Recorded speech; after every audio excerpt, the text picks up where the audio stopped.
আসসালামু আলাইকুম, সবাই কেমন আছেন? অনেক দিন পর আপনাদের মাঝে একটি ভিডিও নিয়ে আসলাম। এই যে দেখেন, সৌদি প্রবাসী কাজ করতেছে, 5 মাস পর্যন্ত স্যালারি নেই।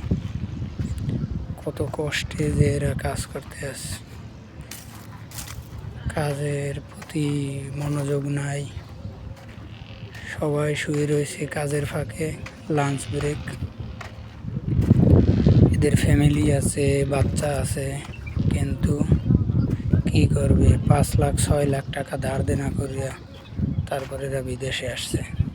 কত কষ্ট করতে আসছে, এদের কষ্টের কোনো শেষ নেই।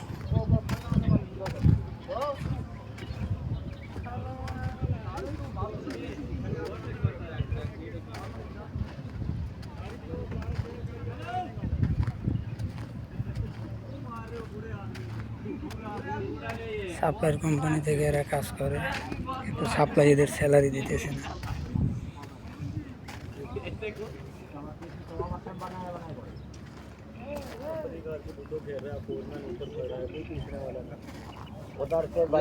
ये पूरा रिकॉर्डिंग हो रहा है, कौन की कर रहा है, वीडियो कर रहा है, मैं ये हाथ में किसके घूम रहा है, कौन क्या कर रहा है, मैं इसको वीडियो भेज देगा उसामा नहीं, ये तेरे को नहीं तुम्हारा भी वीडियो आएगा ना, नहीं, विदाउट इसलिए हेलमेट घूम दूसरा रहा कर है देते हैं, मेरा वीडियो नहीं आया वो तुम्हारा वीडियो में उसका बेटी उसको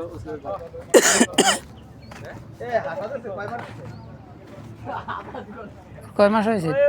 তিন মাস। 3 মাস। হুম। हाँ नूरुल, नहीं। वीडियो हुआ था ना? हाँ। अब ठीक है माशाल्लाह। সব মাশাআল্লাহ ঠিক আছে। चलो माशाल्लाह।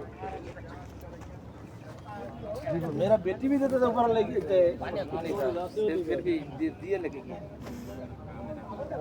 যাক, আল্লাহ বর্ষে ইনশাল্লাহ সামনে হইবে। পারমিট নেই, পারমিট আছে অল্প লোকে কাম করে লাগবে 10 জন লোক লাগবে 10 জন লোক আছে 40 জন তো বাকি লোক আনে সিকিউরিটি বসে তো পাঠাই দাও সিকিউরিটি মুশকিল করতে আছে। সিকিউরিটি ডাইরেক্ট করে लोग को दुकान तुरेक से वेतन देना सुना देना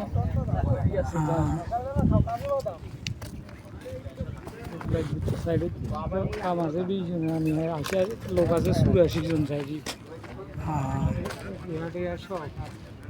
কিন্তু স্যালারিও তো দেয় না এগো।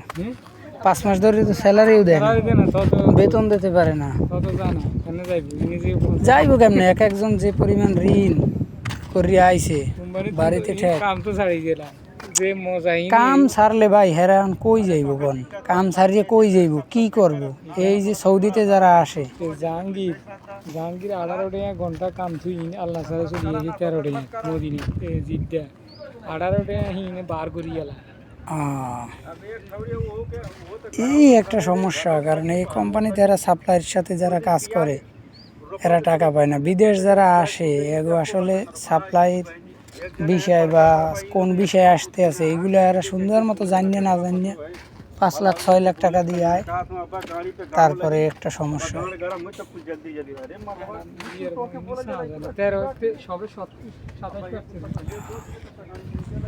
এই যে বিশাল এক প্রজেক্ট কাজ চলতে আছে, পারমিট কখনো দেয় আরামপুর থেকে, পারমিট কখনো দেয় না,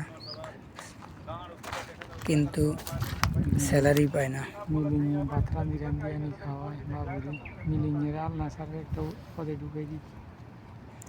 না, কোম্পানিতে এখন আর ঢুকানোর কোনো চান্স নাই, কারণ বাঙালির কোঠায় কোম্পানিতে বলতে আছে খালি নেই। অনেক বিশাল বড় প্রজেক্ট, কাজ চলতে আছে, লোকজন কাজ করতে আছে সাপ্লাই আন্ডারে, কিন্তু স্যালারি পায় না। হ্যাঁ,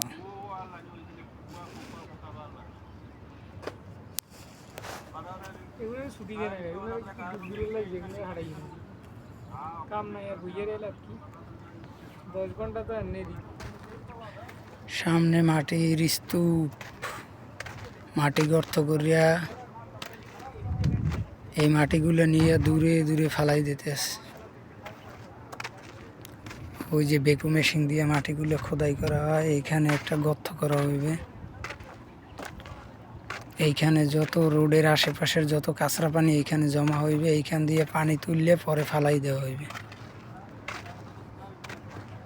এই যে মাটি উঠানো হয়েছে, মাটি কাটতেছে।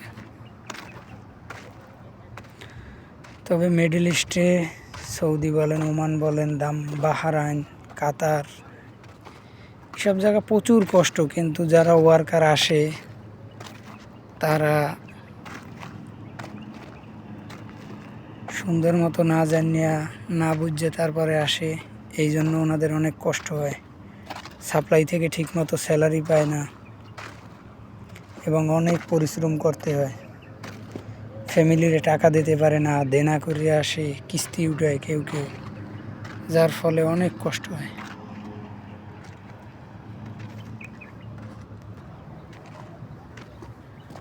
এই জন্যই সবাইকে বলা যে সৌদি আরব বা বাহিরের যে কোনো কান্ট্রিতে যাবেন, কি বিষয়ে যাচ্ছেন, কোথায় কাজ, আপনি কাজ পারেন কি না, বাংলাদেশ থেকে কিছু কাজ শিক্ষা আসলে তাইলে আর আপনাদের কোনো সমস্যা হয় না।